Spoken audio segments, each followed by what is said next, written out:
सारी चीज़ें जो कि तुम्हारे एग्जाम में आने वाले हैं, और इस चीज़ को अगर तुम पढ़ लोगे तो और किसी भी बुक को तुमको पढ़ने की ज़रूरत नहीं होगी। ये तो मैं लिख कर दे सकता हूँ। और कुछ नहीं भी करोगे, अगर बस ये करके चले जाओगे ना, तो 80 में से 75 नंबर आराम से आ जाएंगे। और क्वेश्चन वगैरह लगा लोगे तो 80 में से 80 तो आराम से आ जाएंगे, कोई दिक्कत नहीं। तो डाउनलोड करने के बाद तुम उस नोट्स में फंसो ना, किस तरीके से पढ़ना है, कहाँ क्या चीज़ें हैं, इसको तुम देख लो। ज़्यादा टाइम नहीं लगे, 2 मिनट में बता दूंगा सारी चीज़ें। उसके बाद जाओ, डाउनलोड करो, पढ़ो और मजे करो, ठीक है। तो हेलो एवरीवन, क्या हाल चाल, कैसे हैं सभी लोग। This is Piyush Garg and welcome back to the channel.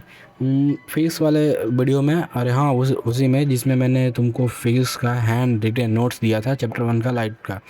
तो उसमें मैंने बोला था कि अभी तुम्हारे एसएसटी के भी हैंड रिटेन नोट्स रेडी हो रहे हैं, जो कि अभी हो गए हैं, और उसका भी वीडियो आने वाला है। तो क्योंकि उसके पिछले वीडियोस में बहुत सारे बच्चों ने कमेंट किया था कि साइंस के साथ साथ अभी हमें एसएसटी का भी नोट्स चाहिए। तो अगर तुम नए हो तो जाके देख लो, इस चैनल पे मैंने साइंस के नोट्स भी प्रोवाइड किए हैं, और इसके पिछले चैनल पे सारे चैप्टर्स का हैंड रिटेन नोट्स मैंने प्रोवाइड किए थे। बट अनफॉर्चुनेटली किसी कारण से वो चैनल लेट हो गया, जिसके बारे में तुम लोग बताएं। खैर, तो साइंस के बाद अब एसएसटी का भी हैंड रिटेन नोट्स आना शुरू हो गया है, जिसमें पहला लाइन लगा है तुम्हारा हिस्ट्री का चैप्टर 1 का, जिसका नाम है rise of nationalism in Europe, ठीक है। तो इसका लिंक तुमको मिल जाएगा डिस्क्रिप्शन में, जाके वहाँ से डाउनलोड कर लेना। और डाउनलोड करने के बाद तुम उस नोट्स में फंसो ना, किस तरीके से पढ़ना है, कहाँ क्या चीज़ें हैं, इसको तुम देख लो। ज़्यादा टाइम नहीं लगेगा, 2 मिनट में बता दूंगा सारी चीज़ें। उसके बाद जाओ, डाउनलोड करो, पढ़ो और मज़े करो, ठीक है। सबसे पहले जैसे ही तुम नोट्स खोलोगे तो इस तरीके से तुमको यहाँ पे दिख जाएगा, और उसके बाद तुम यहाँ पे स्क्रॉल करोगे।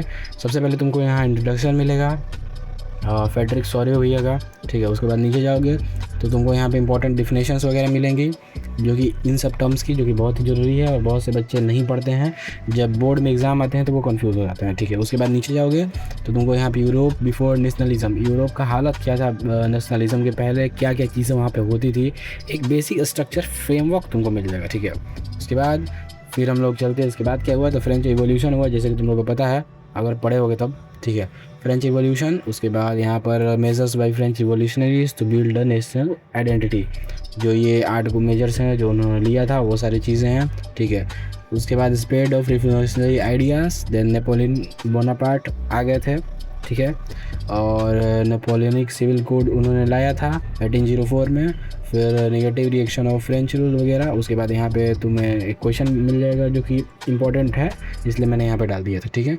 फिर यहाँ पर तुम जाओगे section 2, the making of nationalism in Europe.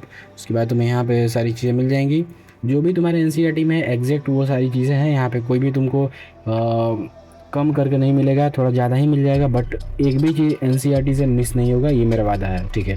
तो यहाँ पे तुमको मिल जाएगा। उसके बाद वियना कांग्रेस, वियना, उसके बाद रिवॉल्यूशनरीज, ये सारी चीज़ें, ठीक है। उसके बाद आगे जाओगे तो एज ऑफ रिवॉल्यूशन 1830 टू 1848, जो तुमको अगर याद होगा तो यहाँ पे देख लेना ओवरव्यू, ठीक है। उसके बाद ग्रीक वार ऑफ इंडिपेंडेंस।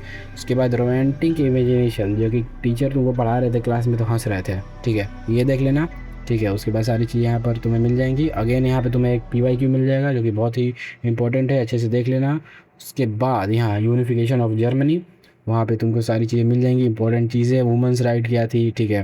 उसके बाद ऑटोमन बिस्मार्क का रोल क्या था, सारी चीज़ें जो कि तुम्हारे एग्ज़ाम में आने वाले हैं, और इस चीज़ को अगर तुम पढ़ लोगे तो और किसी भी बुक को तुमको पढ़ने की ज़रूरत नहीं होगी। ये तो मैं लिख कर दे सकता हूँ, बस तुमको क्वेश्चंस लगाने होंगे और सैम्पल पेपर करना होगा, ठीक है।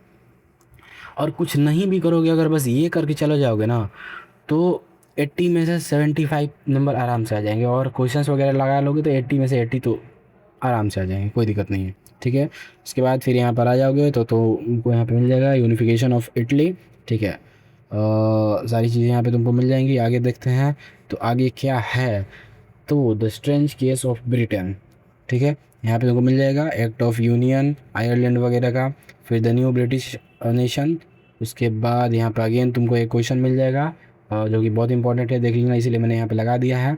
उसके बाद फिर तुम्हें यहाँ पर एलेगोरीज, जो कि बहुत इंपॉर्टेंट है और बहुत सारे बच्चे इसको मिस कर देते हैं, इसको तुम अच्छे से देख लेना कि हाउ नेशंस वेयर रिप्रेजेंटेड। शुरू में नेशन को रिप्रेजेंट किस तरीके से किया गया था, फीमेल फिगर के रूप में तुम लोगों ने पढ़ा था, इसको अच्छे से देख लेना। उसके बाद यहाँ पे तुमको अदर इंपॉर्टेंट आर्ट वर्क, जो कि एनसीईआरटी से बहुत इंपॉर्टेंट है, ये सारी चीज़ तुमको यहाँ पे देखने को मिल जाएंगी। अगेन यहाँ पर बाल्कन्स का जो एक केस था वो तुमको यहाँ पर मिल जाएगा, वो अच्छे से देख लेना। इसमें से बहुत सारे क्वेश्चंस जनरली आते हैं, ये तुम देख लेना अच्छे से।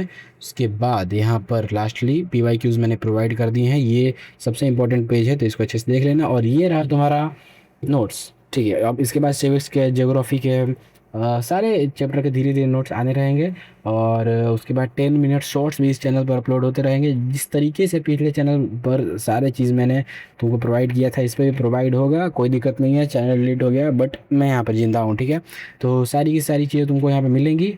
और अगर तुम आगे चैप्टर्स के नोट्स चाहते हो तो सब्सक्राइब कर सकते हो, और अगर नहीं चाहते हो तो मिस कर सकते हो। Bye bye.